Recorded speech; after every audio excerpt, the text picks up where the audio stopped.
Hola, soy Sola Imsa y vamos a hablar de un tema, creo yo que muy interesante, como son todos los que hemos hablado con Rozonda. Ya tenemos otros vídeos en mi canal que habréis visto y ella habla de tarot, pero también desde una visión más profunda de la persona, ¿no? Ya nos ha contado que no simplemente es una técnica adivinatoria, que bueno, se puede utilizar, pero no ese es el fin del tarot. Y si os interesa saber más de ella, os voy a dejar los links, ¿vale?, en la descripción del vídeo para que podáis ver, bueno, pues todo lo que nos ha contado ella a lo largo de este tiempo, ¿no? Pero hoy, como digo, vamos a dar un tema muy interesante. ¿Qué es eso de el camino o el viaje del héroe? O el camino o viaje iniciático. ¿De qué habla todo esto? Porque antiguamente, en lo que eran las escuelas iniciáticas, templos, donde bueno, pues se experimentaba y se aprendía no solamente las técnicas cotidianas, sino también un trabajo interior profundo, hablaban de este concepto de iniciación. La iniciación no es más que un camino evolutivo, pero consciente. Uno pues va superándose a sí mismo con una conciencia mayor. Pues de este viaje nos va a hablar Rozonda, fijaros qué interesante. Y para ello va a utilizar los arcanos mayores del tarot, que como ahora veréis, no son meras cartas ni meros símbolos de adivinación. Primero vamos a saludar a Rozonda. Hola, ¿qué tal? ¿Cómo estás? Hola, Sol, pues encantadísima de estar aquí. Ya tenía ganas de volver a hablar contigo porque lo paso muy bien, de verdad, sinceramente. Sí, la verdad es que compenetramos muy bien los temas. Además, seguimos una línea como muy paralela, muy similar. Y a mí me interesa mucho la visión que tú le das al tarot, aparte de, como siempre he dicho, es muy buena Rozonda leyendo el tarot. Que lo sepáis todos los que no la conocéis, que es muy buena lectora de tarot. Porque adivinación no me gusta ponerle, leen las cartas, es un lenguaje y ella lo sabe perfectamente. Así es que si quieres, Rozonda, que empecemos, ¿quieres dar alguna información previa, explicar algo antes? Sí, muy brevemente, muy brevemente. Quiero decir que la gente va a tender a pensar que el viaje del héroe es una cosa fuera de este mundo, propia de las leyendas, de las narraciones, de, como tú dices, de las escuelas iniciáticas, de cosas muy elevadas. Y yo les digo que no, que esto es una cosa que sirve para todos los días, para las diferentes fases de la vida y las diferentes fases de los problemas de la vida. Eso es cuanto quería decir. Sí, porque es importante que aunque sean aspectos íntimos de conciencia, de trabajo personal, pero es, como digo, muy importante el entender que todo eso va ligado a nuestro día a día. Es decir, que es ese día a día el que realmente va marcando la pauta para ir poco a poco haciendo este trabajo de crecimiento interior. O sea que no nos tenemos que salir de nuestro día a día. Eso está clarísimo. Claro que sí, Rozonda. Te doy toda la razón, como siempre. Bueno, pues entonces vamos a empezar con este viaje. Vamos a empezar por este viaje. ¿Y quién hace el viaje? Vamos a mostrar quién hace este viaje en lo que es el tarot. Está claro que los viajes los hacemos nosotros, pero ¿quién nos representa en este viaje? Yo os voy a ir mostrando cada carta para que la veáis y luego vosotros, si os queréis en internet o comprar vuestra baraja para que las tengáis con vosotros, ¿no? Pero ¿quién hace el viaje? Aquí le tenéis. Le llaman el loco. Claro, curioso. Un loco es el que empieza a hacer un viaje, Rozonda. ¿Cómo empezamos? El loco, hay que recordar que el loco no es un loco total, no es un loco de manicomio. El loco, si lo pasamos al inglés, quizá tiene un poquito más de sentido, es de fool, es decir, el bufón. Es una persona alegre, despreocupada, que le gusta hacer reír a los demás, que se divierte mucho con la vida y que es muy inocente, porque su único objetivo es hacer reír y disfrutar. No es un enfermo mental, no es un desequilibrado, es un inocente, un alma pura. Representa al alma humana en su fase de cuando nace o cuando empieza a vivir. Es pura, está limpia, quiere disfrutar, quiere gozar, quiere estar bien y no conoce el peligro, por eso está ahí, si veis la carta lo veréis, saltando cerca de un precipicio. No lo ve, su perrito le ladra para que despierte y reaccione porque se va a caer. Él no tiene conciencia del peligro y va vestido muy sencillamente con muy poquito equipaje. Es el alma humana cuando llega a este mundo, con el equipaje justo, la inteligencia, la vitalidad, las ganas de vivir, nada más. Y está preparado para experimentar todo, pero no sabe casi nada. Es un alma inocente. Claro, y ese es el primer paso, lógicamente. Nosotros venimos aquí sin nada, igual que nos tenemos que ir sin nada, claro está. Y aquí es donde vamos adquiriendo el algo, ¿no? O el todo, dependiendo del momento de cada uno, ¿no? Claro, entonces por eso es ese loco. Realmente el encarnar aquí hay que estar un poco locos, ¿no? Para pasar por todas estas vicisitudes. Entonces, bueno, por eso quizás sea esta carta, que es bien bonita, porque no nos olvidemos el paisaje, el sol, la luz, es decir, venimos con luz y la situación no tiene por qué ser pesarosa, aunque eso esté ahí, ¿no? Entonces, claro, ahí hemos marcado ya ese loco. Y ahora vamos a ver cuál es el siguiente arcano. El mago. ¿Qué nos representaría este primer nivel dentro de lo que es este viaje iniciático? Vamos a ver por qué es el mago, Rozonda. El mago y la sacerdotisa después, que ahora la veremos, en el viaje del héroe iniciático son el verdadero padre y la verdadera madre del héroe. Es decir, los héroes todos tienen un origen mítico, muy chachi, muy guay, son hijos de dioses o de reyes, que los han dejado sueltos en el mundo y ellos no saben lo que son reyes, que son semidioses, como Hércules, yo qué sé, como Harry Potter, son personajes que están en el mundo y no saben quiénes son, ni quiénes son sus verdaderos padres. Y tú me dirás, Sol, y las personas que nos ven dirán, pero a mí no me ha dejado nadie, ningún héroe en este mundo, ningún dios, no. Aquí el mago y la sacerdotisa son nuestros dones naturales, los dones que los dioses, o quien sea, nos dan. En el caso del mago son las habilidades. Las habilidades, pues yo que sé, desde la habilidad de construir algo, la de hablar idioma, o la capacidad de resolver problemas o de discutir. Cada uno somos buenos en algo. Pues el mago es nuestra habilidad para movernos por el mundo. Somos habilidosos como ese mago. El mago del Rider es más bien un mago iniciático, pero el mago del Marsella, el Batelet, es un mago que tiene en la mesa cosas para hacer trucos, para ganarse la vida en la calle, haciendo trucos de magia. Y esa es la idea, son las habilidades con las que nacemos para comer y sobrevivir y bandearnos en el mundo. Es el don que nos dan los dioses de manejarnos, ese es el mago. Es nuestro Padre Celestial, se puede decir, lo que nos dan de arriba. Eso sería Sol. Claro, cuando llegamos aquí, como decimos, venimos sin nada, pues tenemos que empezar a saber con qué contamos, ¿no? Para poder movernos. Y aquí tendríamos este mago, como bien dices. Y entonces pasamos al segundo arcano, que sería la sacerdotisa, que es la que has nombrado antes. ¿Qué nos marcaría esta sacerdotisa, Rozonda? Pues mira, la sacerdotisa es la Madre Celestial. Ella nos da el don de saber que no solo somos carne y cerebro, sino que tenemos alma y espíritu. No es la espiritualidad religiosa todavía, porque el alma no viene con eso todavía. La religión no la dan aquí abajo, o la fe o lo que sea. Viene con la espiritualidad, con el don de sentir que hay algo más, de conectar con otras realidades, de ir más allá del cuerpo. Ese don lo tenemos todo innato. Es como una sabiduría secreta, como esa sacerdotisa que tiene su pergamino y un velo detrás. Es algo que nadie nos puede dar porque nacemos con ello. Es la Madre Celestial. Esa sería la sacerdotisa. Y claro, ya empezamos a tocar tierra, ¿no? Y tenemos aquí a esta preciosa emperatriz. Pues mira, Sol, ahora llegamos a los padres terrenales. El héroe, volvemos al tema del héroe, pero que lo ilustra muy bien.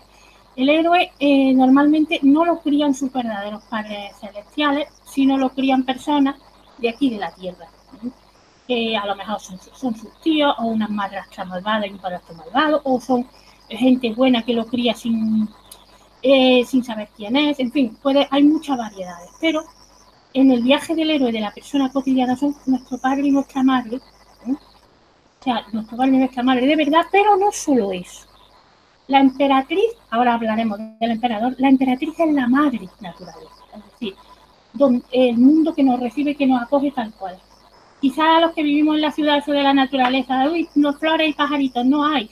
No, pero sí están las leyes de la gravedad, las leyes de la física, las realidades que vamos aprendiendo, que si te tropiezas con una piedra te hace daño, es ese tipo de cosas. Es la naturaleza tal como ha sido creada y nosotros que nos acostumbramos a ella, a lo bueno y a lo malo, a la lluvia que nos moja o al día de sol que nos gusta, a vivir en la naturaleza. Y sabemos que es una madre generosa, pero que también puede ser terrible. Esa sería la emperatriz. Y por supuesto el emperador. Una vez tenemos la emperatriz, tenemos que pasar por este emperador que veis aquí, que es el número 4. ¿Y qué nos marcaría, Rozonda? El emperador es nuestro padre terrenal, nuestro padre de verdad, pero también lo que nos inculcan tanto nuestro padre como nuestra madre, es decir, las leyes para vivir en sociedad. Me refiero a lo siguiente, las leyes de la buena educación, de respetar a los demás, de los códigos, de esto se hace, esto no se hace. No hablamos del bien y del mal, eso vendrá después, eso se lo tiene que desarrollar la persona. Los principios morales básicos y los principios de comportamiento básicos para ser aceptados en una sociedad. Recordemos que el emperador es eso, un emperador, rige una sociedad, rige un imperio. Y tu padre te dice, esto se hace, esto no se hace, en esta casa se hace esto, en esta casa no se hace esto. Son los principios morales y de comportamiento básicos para manejarse en sociedad que te dan tus padres. Eso sería el emperador, el padre terrenal. Claro, ahí tenemos emperatriz, emperador como padres terrenales y también como la naturaleza, la emperatriz, la sociedad, el emperador, marcando esos dos niveles que lógicamente tenemos nosotros que ir aprendiendo a estar en ellos y a llevarnos bien con todo lo que eso implica, ¿no? Y ahora vamos a ver qué pasa con el Papa o sumo sacerdote, porque hemos visto que el 2 era la suma sacerdotisa, estábamos hablando de esa madre celeste, ¿no?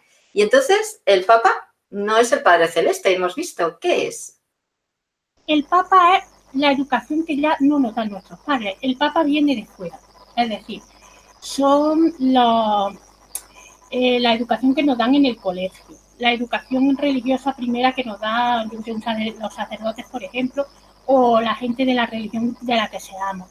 Es la educación que va demostrándole al niño, a la niña, que necesita algo más que lo que le enseñan en su casa. Es la educación, la disciplina. Observa que el sacerdote está orientando a dos jóvenes rapados que tiene delante. Es la disciplina, la educación, la convivencia con los demás que no son los de tu casa, la integración en la sociedad, pero por medio de la educación. Es la iniciación al camino que vas a emprender, pero esa iniciación sin estudiar, sin aprender, sin estar con otras personas, sin obedecer a otras personas que no son tus padres, no puede ser. El sacerdote es el iniciador primero, luego hay más iniciadores, hay muchos iniciadores en el camino del héroe, pero el primero que te inicia y te dice, esta sociedad se extiende más allá de tu casa y hay otras normas que respetar y hay otras cosas que aprender, es el sacerdote. Es el que te enseña un poco, el que digamos que hay un poco las tradiciones de la sociedad o la cultura de la sociedad al niño o al joven.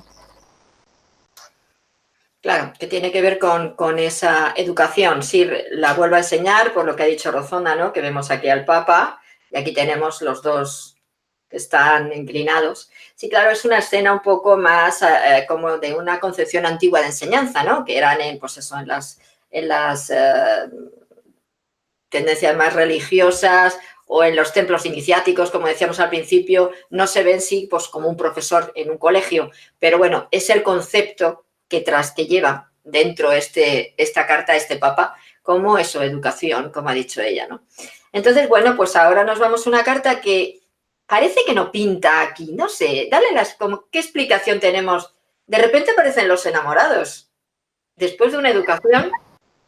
Pues mira, Sol, aquí nos tenemos que retrotraer al tarot de Marsella, porque si nos fijamos en el de Weiss no nos vamos a enterar. En el tarot de Marsella se ve a un joven y a dos mujeres, ¿sí? Y a Cupido en lo alto, ¿sí? Y ese joven está como decidiendo. No sabemos, porque la carta evidentemente no nos lo dice, si esa mujer es una novia y otra novia, dos novias entre las que tiene que decir, o su madre y una novia. Es más probable lo segundo, porque una de ellas es una mujer mayor. Esta carta en muchas versiones del Marsella se llama Le Deux Chemins, los dos caminos. ¿Sí? Los dos caminos, eso lo deja súper claro. Aquí no estamos hablando de amor necesariamente, estamos hablando de las primeras decisiones que tomamos cuando vamos a dejar el nido paterno o materno, el hogar, que entre ellas está el primer amor, efectivamente, pero hay más cosas. Me voy de mi casa a estudiar, tengo mis primeros amigos y empiezo a pasar de mis padres, empiezo a tener mi propia vida, tomo decisiones. Como tú has dicho hace un momento, estamos hablando de unas cartas de otra época. El Rider Waite, que es la más moderna, es finales del siglo XIX, y la otra es del siglo XVI-XVII.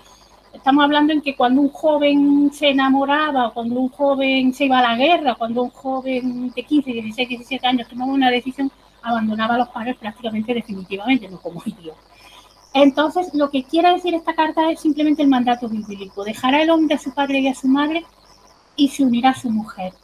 Dejas tu casa para emprender el camino de la vida. Puede ser con una mujer, puede ser para irte a la universidad, para trabajar, para lo que sea, o simplemente te vas a medias, empiezas a hacer tu vida con tus amigos y pasas de tus padres. Es dejar el nido, dejar el pecho de la madre, dejar la protección del padre y decir, me voy para adelante. Es la decisión primera que toma un ser humano, hacer su propio camino. Es eso, es una decisión. El amor es solo una pequeña parte del tema. Sí, claro, exactamente. Lo que pasa es que al ver los enamorados todo el mundo piensa, ¿no?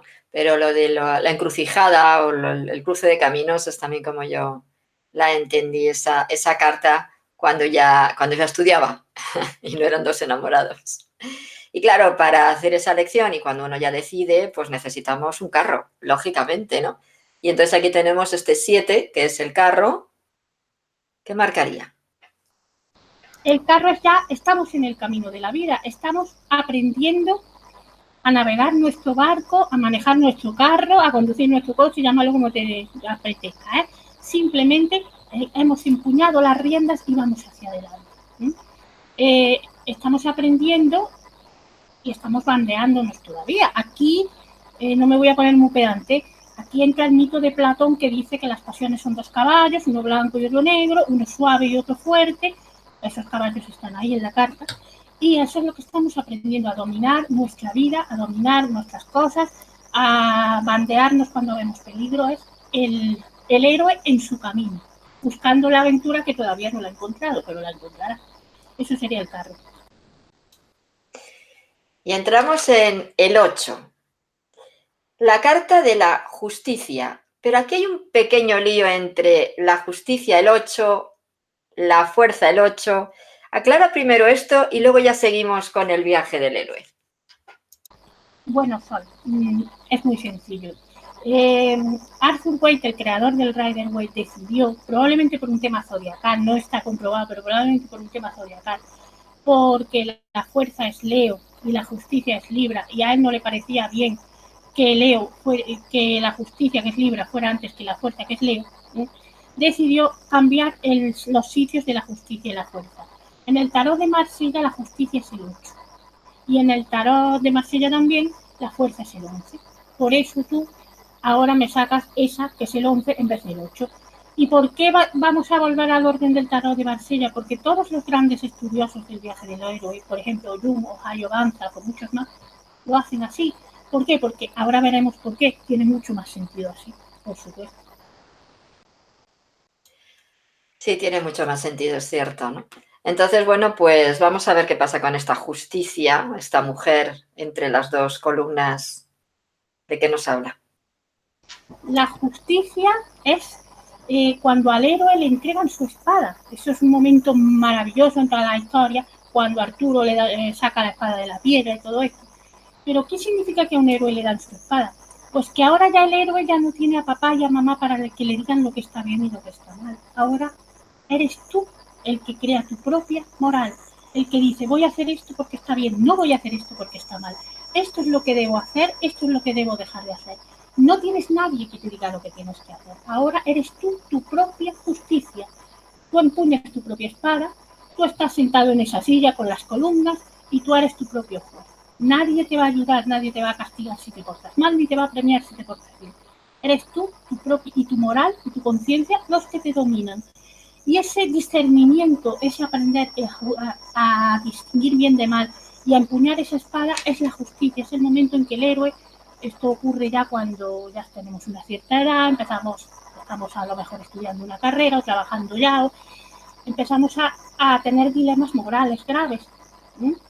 esto está bien, estoy ayudando a esta persona, no la estoy ayudando, esto que hago es bueno, esto que hago es malo, y empezamos a tener que decidir sin ayuda. Esa es la justicia, nuestra propia justicia. Claro, ahí es donde empezamos a tener criterios sobre las cuestiones, porque ya no nos guían, no nos llevan de la mano y tenemos también esa responsabilidad sobre nuestra propia vida, que eso está muy bien y que, bueno, quizás cuesta un poco, ¿no? El cargar con eso, que no es cargar, que es lo que toca, pero...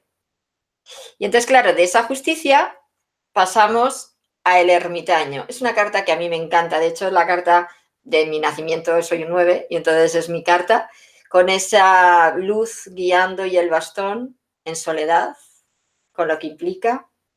Es una carta bonita, ¿verdad, Rozonda? Es una de mis favoritas también. El ermitaño es una carta maravillosa que mucha gente le tiene como miedo porque representa mucho la soledad.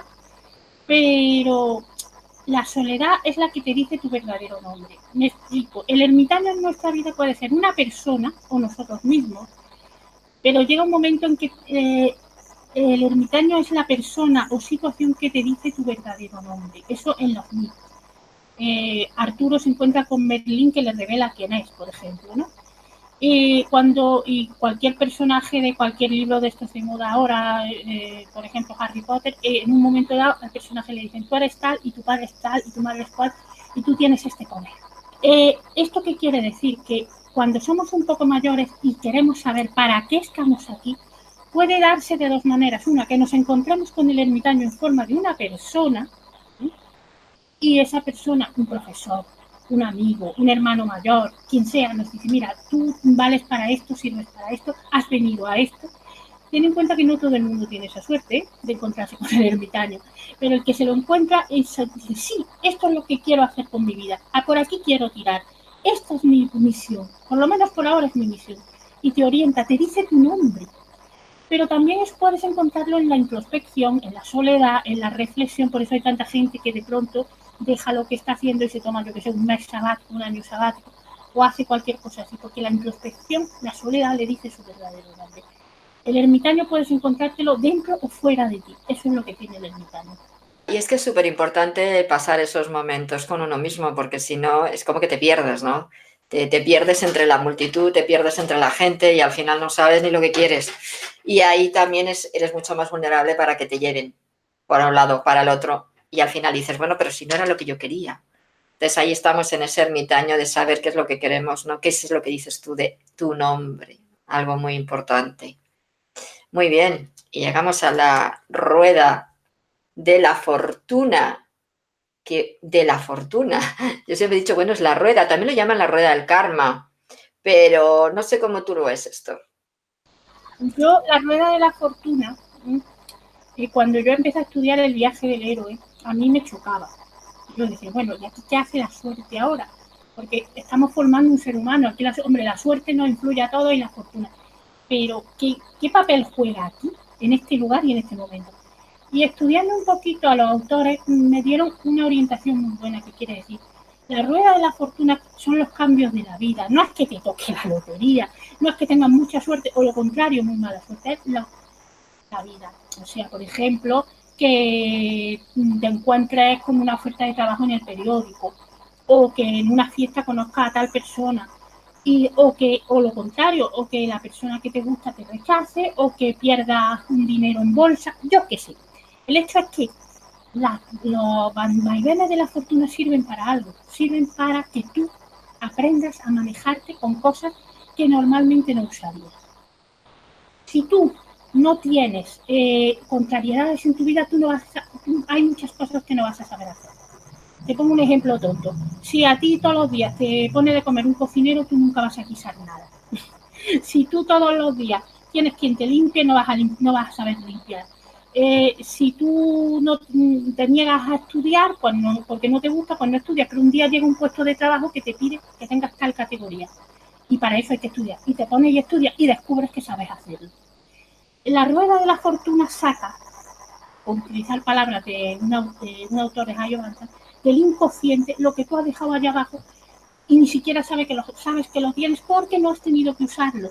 La fortuna te pone a prueba, la suerte, el destino, llamado X, para que tú saques todo tu potencial, lo chico y lo grande, lo que te va a servir una vez y lo que te va a servir 100. Muchas veces te cambia la vida porque te das cuenta de que sabes hacer algo que no sabías o de que te gusta algo que no sabías que te gustaba. O a fuerza de tratar a una persona te enamoras de alguien que pensabas que nunca te ibas a enamorar. La fortuna con sus cambios nos hace adaptables, nos hace más ricos, nos hace más personas.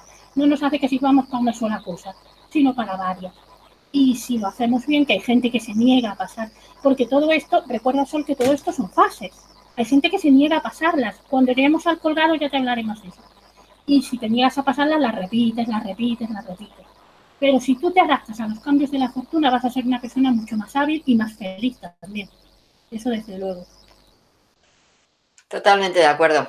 Ahora se entiende que fortuna no es eso que te toca la lotería, sino la fortuna, lo que es la vida, ¿no? Lo que la vida nos ofrece o vamos nosotros también eligiendo y eso va dando una serie de respuestas, ¿no?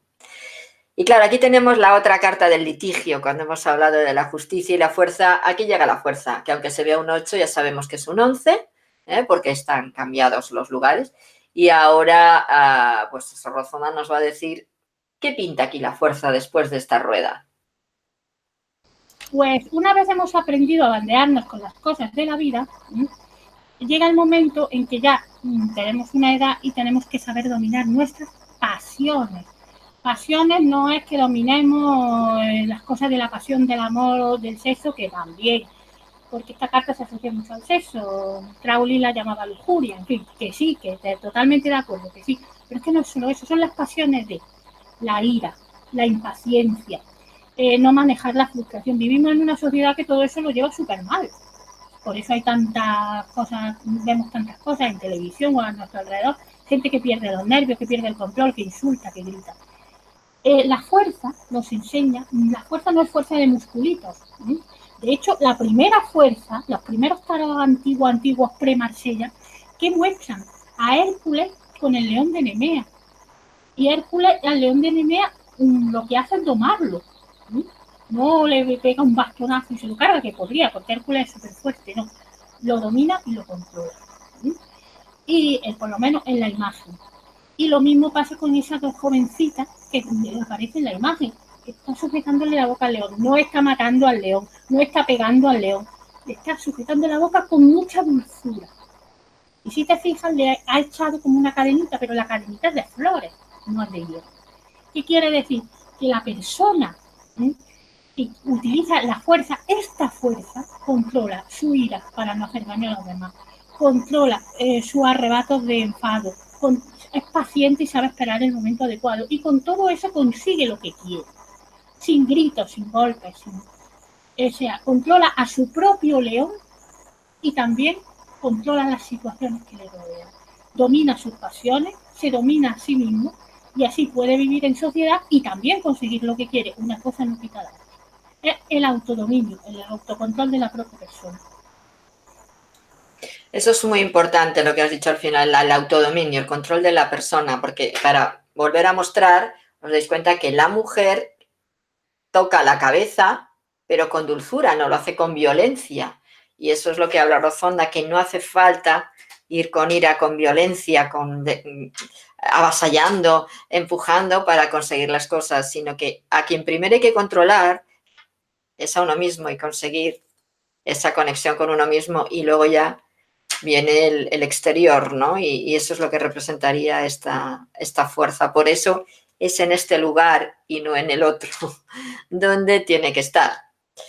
Y ahora vienen, ya aquí claro, cuando vemos todos los 22 arcanos, hay un momento que es el que ahora va a empezar, que hay 4 cartas, aunque en medio hay una de tranquilidad, que son las que más se temen en el tarot, creo. La primera, aunque no es en sí una carta mala, y a mí de hecho me gusta muchísimo, que es el colgado, no el ahorcado, el colgado, que no es lo mismo, y ahora lo vais a ver, Rozonda lo va a explicar, que es el número 12, pero sí que da miedo, igual que las que vienen después, que ahora veremos. Entonces ahí es como que entramos ya en ese momento, en ese camino, en ese viaje, en el que hay que conectar con algo más complicado, ¿verdad, Rozonda? Pero vamos primero a enseñar este 12 para que lo veáis, que está colgado de un pie en un ataúd que es lo que veis aquí, ¿vale?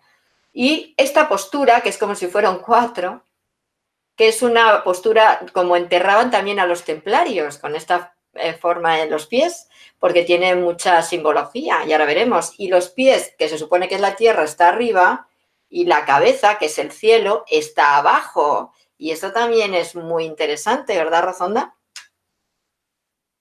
Pues sí, el colgado no es, efectivamente no está ahorcado. O sea, que se quite la gente esa idea de la cabeza, que no va a haber ninguna baraja de tarot donde esa persona esté colgada del cuello. No, primero porque no está muerto. Está intentando alcanzar la iluminación por medio de un sacrificio. ¿Mm? Es como a los dioses que se sacrificaban como Odín colgándose del árbol, para alcanzar la sabiduría. Está colgado boca abajo porque tiene que aprender a ver las cosas bajo otro punto de vista. Y sobre todo porque ya, como tú dices, estamos lidiando con planos superiores. Me refiero a lo siguiente. En la vida, el momento del colgado es la mediana edad. La crisis de la famosa crisis de los 40, la famosa crisis de los 50. Ya no nos vale lo que valía antes. Ya tenemos conciencia de que nos vamos a morir, que tú dirás, eso siempre, no. Cuando ya se llega a la mitad, ya se ve de otra manera. Y te empiezas a preguntar, ¿por qué estoy aquí? ¿Para qué estoy aquí? ¿Qué sentido tiene esto? Todos los días igual. Y mucha gente cambia de vida, se divorcia, se separa, le lían la tremenda. ¿Pero por qué? Porque están buscando sentido a su vida. Están dando vueltas y más vueltas y más vueltas, como un colgado, invirtiéndose para ver otro plano, para intentar alcanzar esa iluminación. Lo que pasa es que no todos somos sabios ni santos, y lo hacemos como podemos, cada uno lo hace como puede. Y algunos se conforman y dicen, no, si no lo voy a conseguir. Otros cambian de vida, otros cambian de trabajo, otros cambian de religión. Cada uno hace lo que puede. El colgado busca la iluminación, busca saber para qué estamos aquí, busca saber dónde vamos cuando nos morimos, busca saber si esta vida se acaba en la muerte. Se pregunta 80.000 cosas y cada uno lo ve de una manera. Y por eso el colgado está boca abajo. Esa es una postura en la que también se castigaba, por ejemplo, en los libelos, la Inquisición la usaba también. Es una postura de estar sacrificado por lo que uno cree, estar sacrificado por defender una idea. Y el que se pone boca abajo está sacrificándose para ver si puede encontrar esa idea por la que vivir. Es simplemente eso. Y por eso tanta simbología como el Tao, por ejemplo, tú dices, la postura de la pierna, que le han dado muchas explicaciones. En fin, eso todo remite a la espiritualidad, a la búsqueda de la espiritualidad, que puede ser consciente y consciente. Tú puedes pensar, no, a mí no me falla la espiritualidad, lo que necesito es otras cosas, lo que necesito es otro trabajo. Es que a veces ni siquiera sabes que estás ahí en el colgado. Eso es así. Fíjate, ahí me recuerda un poco al 9, porque también las personas un poco vayan hilando, me recuerda un poco a un 9 al ermitaño, pero en un grado como más de conciencia y más profundo, ¿no, Rozonda, o no? Sí, pero te explico. En el colgado, en el ermitaño, no hay este matiz de sacrificio, ni de dolor, ni de desconcierto, porque tú todavía estás empezando a vivir entre comillas, y te están diciendo tu nombre, y eso es incluso una alegría, porque tú dices, me he encontrado, ya sé dónde voy. Eres joven todavía, piensas que la vida va a durar siempre, y vas con un lance. Aquí en el colgado hay un dolor, tienes que renunciar ya a ciertas ideas. Eso es ponerse boca abajo, ver el mundo desde otro punto de vista, que muchas veces, ¿qué pasa cuando te pones boca abajo? Se te pone bastante malo, se te sube la sangre a la cabeza, y eso mucha gente no lo soporta. Por eso dice, si mal no recuerdo, es Jung, que si no superas el colgado y entras en la muerte, te vas a quedar para siempre colgado boca abajo y repetir el colgado, repetir el colgado, repetir el colgado, y no vas a ver nada claro. Que es a lo que yo me refería antes. Bien, así queda más clarito el concepto y, como has dicho, entramos en la muerte.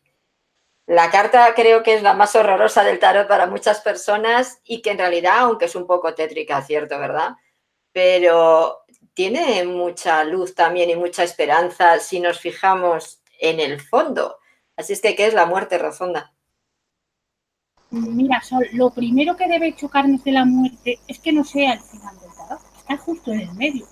¿Por qué? O sea, ahí es donde está el detalle. El tarot se podría terminar aquí, joder, es la muerte, pues ya está, pues se acabó. No, ¿por qué está en el medio? Porque no es una muerte de verdad, o sea, no es morir sin la tumba, es morir para una fase de la vida y nacer para otra. Aceptar nuestra mortalidad, aceptar que nos vamos a morir. Esa es la principal, que tú digas, bueno, pero eso lo aceptamos todos. No, no lo aceptamos todos. Huimos de la idea como podemos, nos distraemos con 40.000 cosas, nos aferramos a creencias ultraterrenas, que es muy respetable, pero a veces no lo hacemos convencidos del todo, solo por miedo. Entonces, la muerte es aceptar nuestra mortalidad. Y saber un poco a qué hemos venido y estar dispuestos a seguir adelante con una mentalidad más elevada. Es morir para llegar a esa ciudad que está al fondo de la carta, a esa ciudad de luz, pasar las columnas que van a volver a aparecer, pasar las columnas y llegar a nuestro destino, que es la muerte evidentemente, pero con una dignidad y la cabeza muy alta y sabiendo dónde vamos y sin miedo y sin distracciones banales. Sabiendo que y aprovechando nuestra vida al máximo y sirviendo a los demás, en fin, como se debe. Pero para eso hay que aceptar muchas cosas. Y esa es la muerte, ese es el trago duro. Que luego en la torre vamos a pasar el trago duro número 2. Pero vamos, que ese es el trago duro. Ahí es donde, y a la gente eso le sienta muy mal, decir, coño, me voy a morir, mejor aprovecho esta vida y me voy a morir. La gente no lo lleva eso bien, ¿sabes? Y se distraen con lo que sea. Y la muerte es morir para ti mismo y decir, bueno, acepto lo que soy, acepto quién soy y me elevo a un plano más alto. Por eso está en la mitad y no al final. Es una carta esperanzadora si la sabes ver bien. Claro, porque la vida realmente es una constante muerte y renacimiento, o sea, estamos siempre haciendo cambios. Lo que pasa es que los cambios, como dices, dan miedo, ¿no? Y es ese morir a algo para nacer a algo, porque si no mueres o dejas algo o apartas algo, lo que sea una actitud, sea una situación, sea una relación, lo que sea, no le das paso a una nueva energía, ¿no? Y eso es lo que creo que también es lo que da miedo, como tú dices, ¿no? De la muerte, pero que es tan necesario. Y claro, después de pasar este primer trago gordo, parece como que nos dan un poquito de paz con el siguiente escalón, que es la templanza. Sería como un momento ahí de relax o de interiorización, ¿o de qué, Rofonda? Cuidado que es un momento de paz, pero si lo sabemos llevar. Ahora llegaremos a eso. La templanza es cuando ya hemos asumido nuestra mortalidad o hemos asumido, como tú dices, esto también no solo es en la mediana edad y estas cosas, es cualquier cambio gordo en nuestra vida, por ejemplo, la pérdida de un ser querido o el final de una relación. Cuando hemos asumido lo malo, cuando hemos aceptado lo malo y hemos vivido la transformación, viene un momento de paz, tú dices, la templanza. La templanza, si te fijas, en una señora con 2 vasos, uno supuestamente lleva vino, otro agua, los mezcla y así, ni el que bebe de eso ni se embriaga, ni le sabe insípida el agua, es un término medio. Tú has llegado a aceptar eso y ¿qué te entra? ¿Felicidad? No, más bien paz. Tienes una paz interior, dices, vale, ya estoy tranquilo, ya sé a lo que vengo, ya sé quién soy y tengo paz. Y puedes creer que el viaje ha concluido ahí, que todo al final va a ser muy bueno, pero no. Y por eso tenemos que seguir. Exactamente, por eso tenemos que seguir. ¿Y con quién? Hoy con un amigo también maravilloso, pero que da mucho miedo, que se llama Diablo. Aquí tenemos a este señor tan feo, ¿verdad? Con las dos personas aquí abajo, que están encadenadas, pero si os dais cuenta, las cadenas al cuello están bastante holgaditas, es decir, te podrías sacar perfectamente las cadenas tú solo. Pero ahora Rofonda explicará por qué están así, lógicamente, ¿verdad? Y le tenemos aquí sobre este cubo, ¿verdad? Y a este señor que ya sabemos lo que representa. Así es que, Rofonda, ¿qué pasa con este diablo? El diablo es el gran tentador, es el que te tienta. Ahora que ya supuestamente estás tan súper bien y lo sabes todo, te dice el diablo. Te puede decir 2 cosas. El diablo tira por 2 caminos. Uno es decirte, mira, tú lo sabes todo, tú eres estupendo, tú eres como, te pareces a Dios, como hizo la serpiente del Edén, hacerle creer a Adán y Eva que podían ser como Dios, te pareces a Dios, lo vas a hacer todo súper bien, tú sabes todo y no tienes nada que aprender, así que a disfrutar. Y a vivir y a hacer lo que te dé la gana. Y a hacer daño a los demás si quieres o a mandarlos.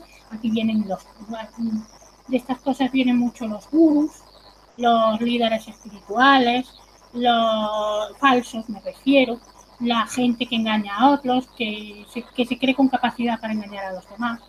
Y el otro camino por el que te engaña el diablo es decir, bueno, ya está, ya sabes que te vas a morir, en esta vida no hay nada más. En esa carta que tienes no sé, pero en muchas está así, como diciendo, no hay más que esto, los 5 sentidos, y la carne, no hay nada más. Así que a vivir, que te tienes que morir y a disfrutar y ya está, y no te preocupes de los demás. Y esas dos son ideas muy tentadoras, muy estupendas. ¿Sí? Y si las crees, pues te encadenas a él, al diablo, y pierdes la perspectiva tanto de ti mismo como de los demás. Y son unas cadenas que te puedes quitar en cualquier momento, en efecto, pero son agradables. Son agradables porque te devuelven una imagen de ti mismo muy guay. Mira, yo he llegado hasta aquí, yo lo sé todo, yo lo comprendo todo, y yo puedo hacer lo que yo quiera. ¿No? El diablo te hace creer que además haciendo eso eres estupendo. Por eso se ha dicho siempre que el camino del infierno está hecho de buenas intenciones, porque encima crees que lo estás haciendo bien. Y son unas cadenas muy fáciles de llevar, muy fáciles de quitar. Bueno, no fáciles, que se pueden quitar, pero tú no te las quitas porque no te da la gana. Y ese diablo hay que vencer para ser una buena persona y para no centrarse en el ego, porque el diablo lo que más le gusta alimentar es tu ego, y que tú te creas súper guay cuando no lo eres. Hay que tener cuidado con eso. Claro, aquí hay una película que creo que describe muy bien todo esto, que es Pactar con el Diablo, de Al Pacino y Keanu Reeves. Creo que es un modelo fantástico. Vi esa película hace muchos años y Al Pacino está increíble, o sea, y es cierto, absolutamente cierto. Es la idea, el diablo te ofrece todo lo que en este mundo crees que puedes necesitar o desear y sabe exactamente, y el diablo se asocia mucho al signo de Capricornio, aunque otros lo asocian al signo de Escorpio. Pero Capricornio le va muy bien porque Capricornio es un signo muy mundano que sabe muy bien venderte la moto, ¿no? Y el diablo vendiendo la moto es fabuloso. Él sabe que hace que vean las cosas a su manera perfectamente. Exactamente, sí, te vende la moto divinamente bien y cuando te has dado cuenta ya te la ha vendido toda entera, o sea, ya no hay arreglo.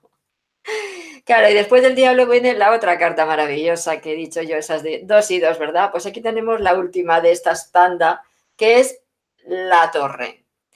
Que vuelve a lo mismo, es una carta que da un poco de miedo, que asusta un poquito, que es muy tétrica, pero que tiene un trasfondo muy positivo también, ¿verdad, Rozonda? Efectivamente, acabamos de hablar de que lo que fomenta el diablo es el ego. Y el ego es la torre. La torre es el ego, la vanidad. Acordémonos de qué es originariamente la torre. La torre es la torre de Babel. Los antiguos erigieron la torre de Babel porque querían llegar al cielo, pensaban que se podía llegar al cielo. Y Dios, para castigar su vanidad, la destruyó y encima hizo que los que trabajaban en ella no se pudieran entender unos a otros y creó los idiomas, vamos, esto es lo que dice la Biblia, y creó los idiomas y por eso la gente los entiende hoy día y cada uno habla una lengua. ¿Qué pasa? Que la gente se le hinchó el ego y creyó que podían ser como Dios y subir hasta el mismísimo cielo. Y entonces Dios destruye esa torre, Dios destruye ese proyecto para decirles no, vosotros no sois dioses, sois personas y eso no es malo. Tenéis defectos, tenéis limitaciones. Después de que el diablo te ha hinchado el ego y tú te has creído todo lo que el diablo te ha contado, viene la vida muchas veces y eso tampoco es malo y te da un desengaño, te da un capón y a lo mejor haces el ridículo en un proyecto y a lo mejor una persona te deja claro que no eres tan maravilloso o pierdes algo que querías, una persona que amabas, por ejemplo, y te das cuenta de que eres un pobre ser humano. Y eso no es malo, al contrario. Aceptar eso es una liberación. Aceptar eso es volver a construirte como una persona más realista, más verdadera, más humilde, que se acepta como es. La torre es destruir el ego para volver a construirlo. Y que no sea un ego, sea un yo con virtudes y defectos, normal, que tú lo aceptas y dices, pues así soy, y así me acepto y voy a intentar mejorar y voy a intentar no creerme que soy lo más grande del mundo. La torre es la moderación, pero claro, muchas veces la moderación viene con un rayo, con un percance, con un problema que te hace pupa, claro que te hace pupa.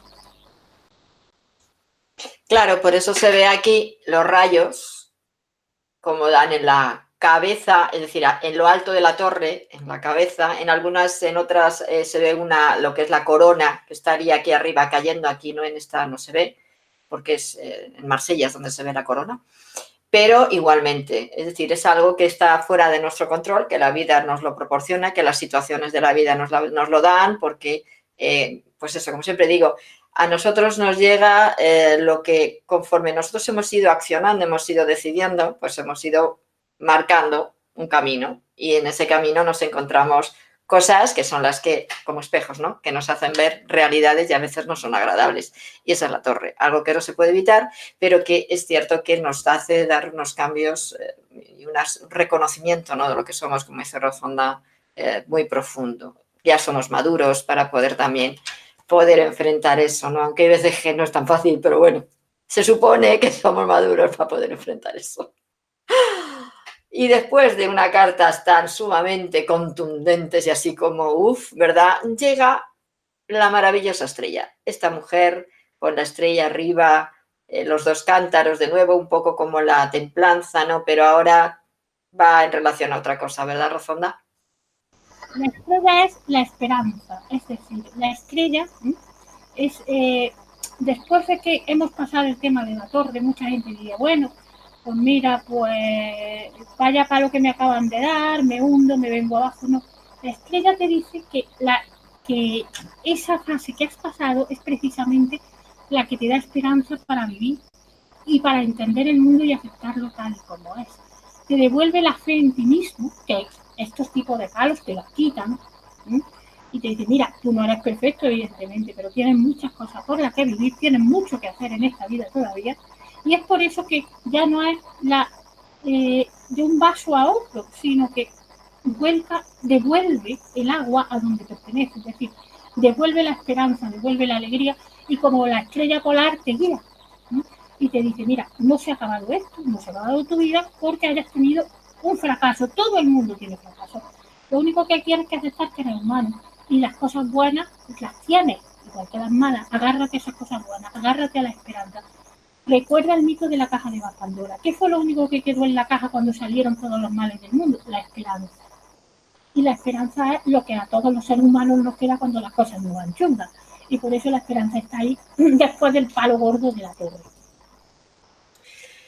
Sí, la esperanza es a la que nos agarramos, pero fuertemente por no hundirnos. Eso está clarísimo y que creo que es muy positivo, porque no es que sea algo fantasioso, sino que creo que es lo que nos sigue empujando, ¿no?, a seguir adelante. Bueno, pues después de ese 17, esperanza o estrella, llegamos al 18, que vuelve a ser una carta un poco sombría, no como las anteriores que hemos visto, pero aquí tenemos a esta luna, que veis aquí, y sí que es un poco sombría, ¿no, Rofonda? Porque la luna es nuestro lado, iba a decir oscuro, un poco fuerte, es el subconsciente, el inconsciente, la parte interior. Es la última fase del viaje del héroe. Ya se habréis dado cuenta a esta altura que el viaje del héroe está lleno de tentaciones, de pruebas y de peligros. Si nos vamos a cualquier historia mitológica lo vemos, ¿no? O cualquier película de Hollywood, no hay que ponerse tan profundo. El héroe vive montones de trampas, montones de peligros, y al final, cuando ya parece que se va a llevar a las chicas y va a triunfar, hay una última trampa. Siempre hay una última trampa que además no se la espera cuando está más contento. Esa es la luna.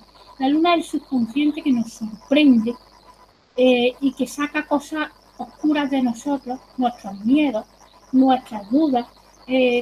Cuando ya parece que hemos alcanzado una relativa paz interior, nos surge cualquier cosa. A la gente mayor le suele pasar a lo mejor que le vuelven temores o traumas de cuando era joven, o se meten en sí y se meten en la soledad porque creen que ya han terminado su tarea y que no les queda nada que hacer, o se aferran al recuerdo de alguien que no está.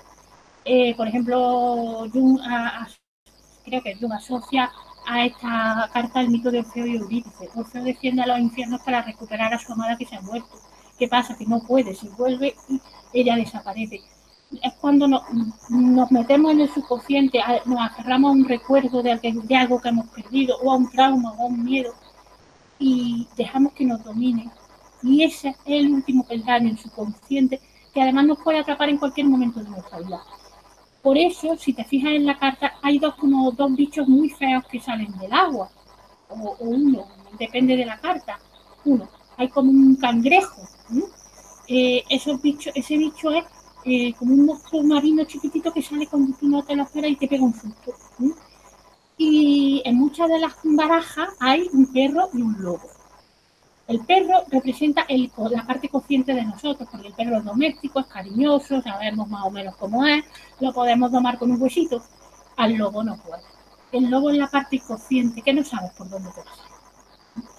Y ahí está representado esa trampa que siempre está ahí. No es privativa de un momento de la vida, pero siempre está ahí. Que la mente humana da muchas sorpresas y no siempre agradable. Y si superas esa fase de la luna, ya pasas a la fase un poquito más tranquila del tarot y ya estás más cerca del triunfo, por así decirlo.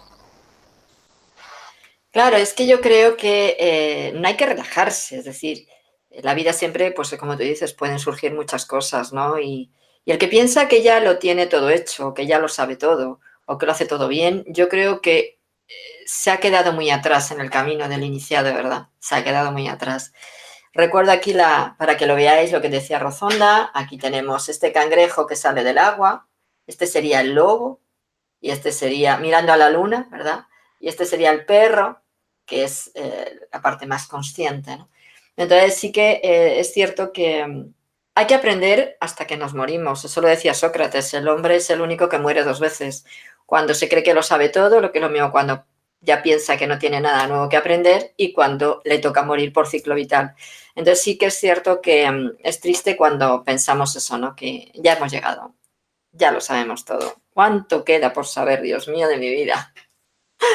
Pero sí, como bien dice, después de este bucle de la luna, que es retomar historias, llega la luz del sol con este niño feliz sobre el caballo, los girasoles, el sol brillante. Por fin la luz, ¿no, Rozonda?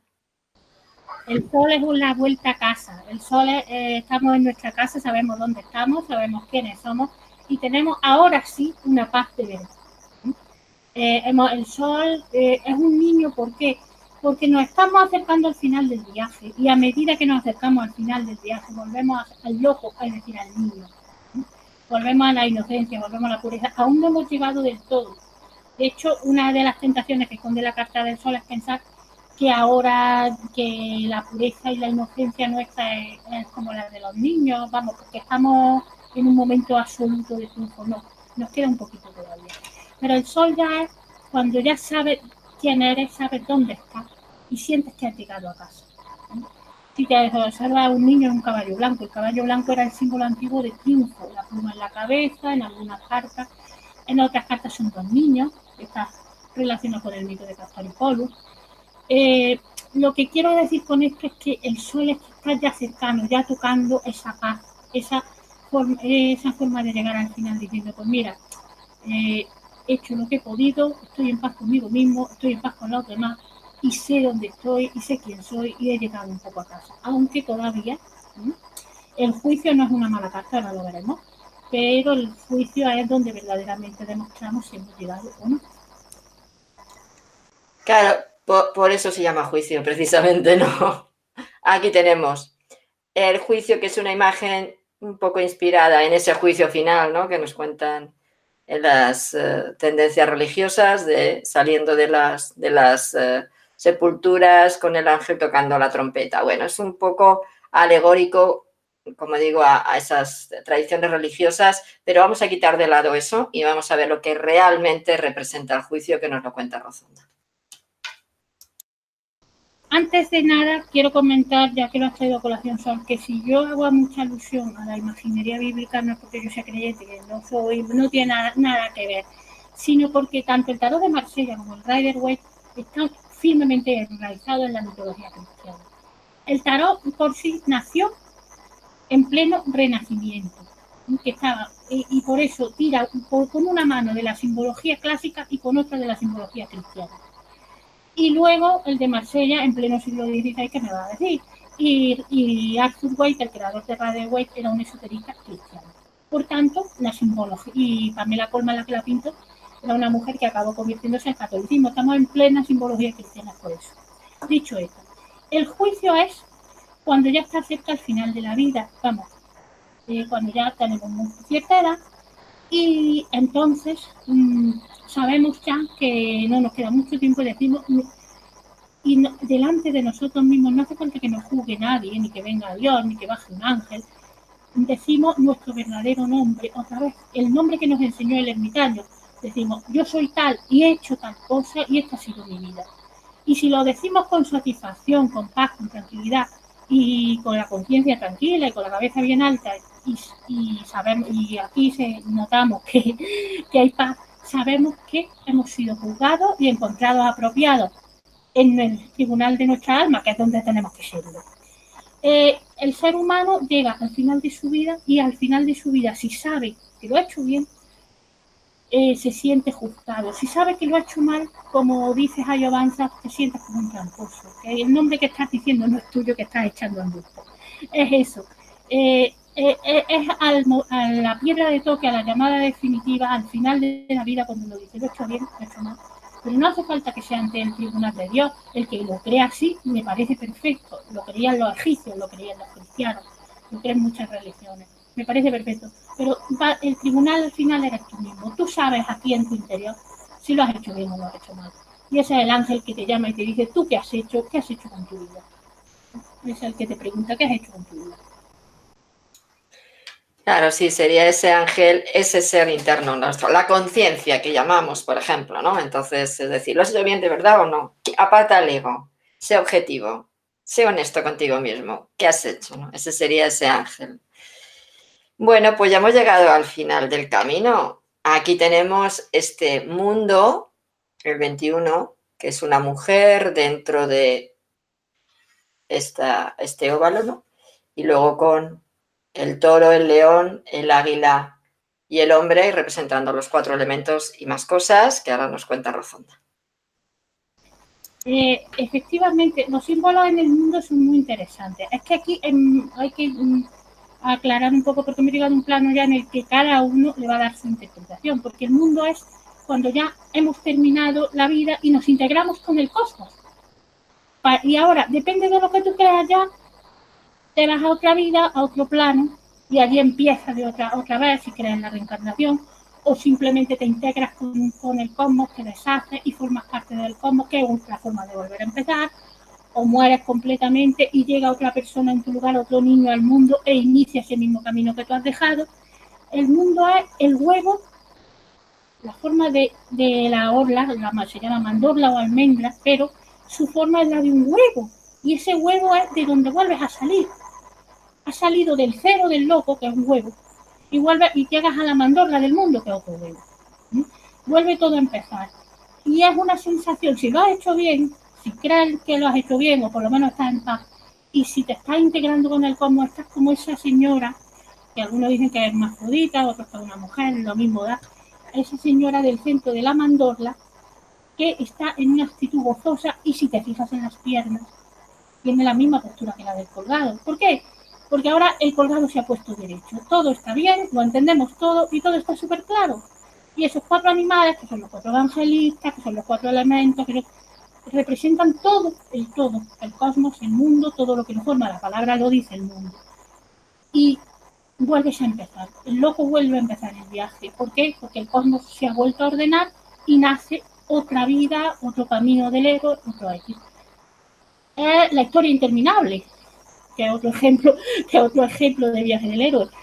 El Ouroboros, el Aurin, la serpiente que se muerde la cola. Acaba y vuelve a empezar. Acaba eternamente. Siempre igual. Pongo aquí, para que lo veáis, lo que comentaba Rozonda, el colgado con las piernas formando como este 4, cabeza abajo, y la mujer ya cabeza arriba en el 21, que es la misma posición. Pero fijaros que hay otro detalle. Aquí vemos los 4 animales, los 4 elementos, pero es que en la rueda es lo mismo. Tenemos también igual el toro, el león, el hombre o la mujer y el águila.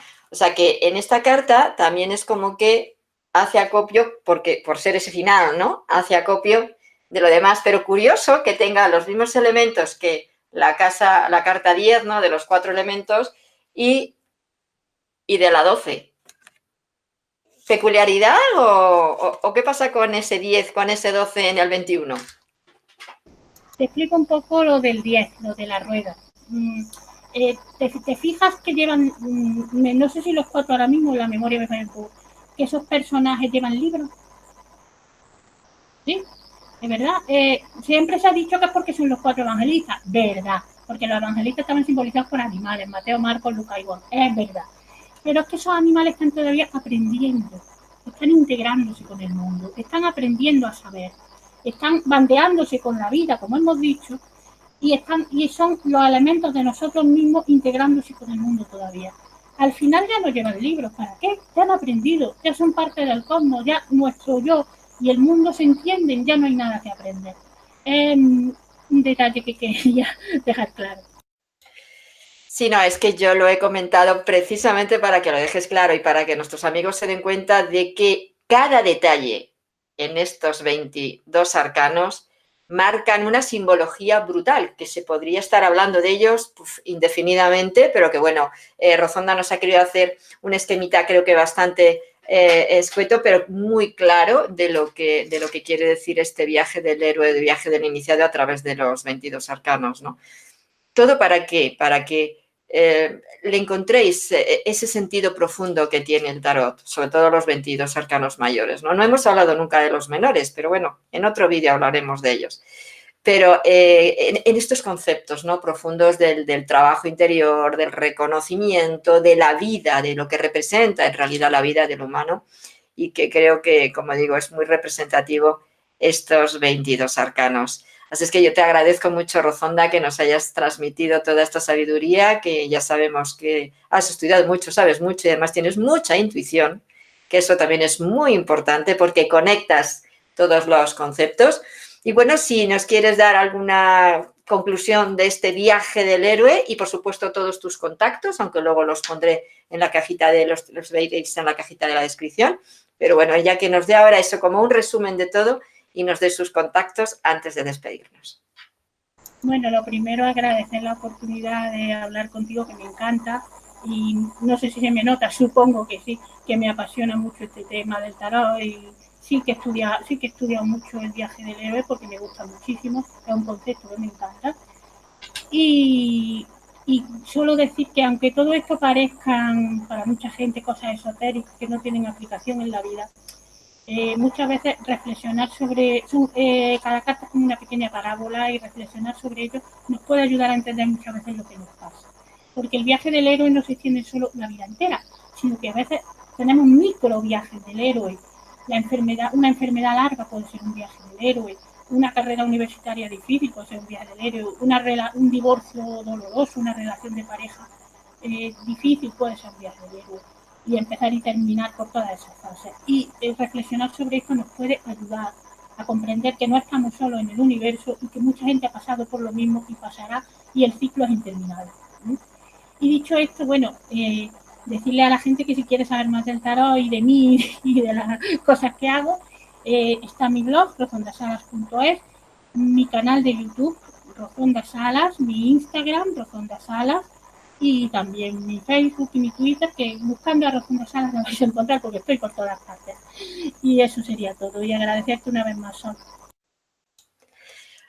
Pues no hay de qué, cariño, ya sabes que a mí me encanta que compartas con nosotros todo lo que sabes, que es mucho. Y ya sabéis, Rozonda Salas, con que pongáis este nombre en Google, os da todas las posibilidades de por donde podéis conectarla con ella. Así es que nada, agradecida, como te digo, Rozonda, de que hayas estado con nosotros, y a todos vosotros os damos un abrazo. Seguiremos teniendo a Rozonda más adelante hablando de pues esos arcanos menores, por ejemplo, que todavía no hemos dicho nada de ellos.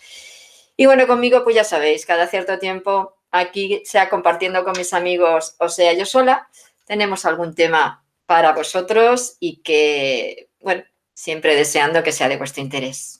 Os mandamos un abrazo. Hasta pronto.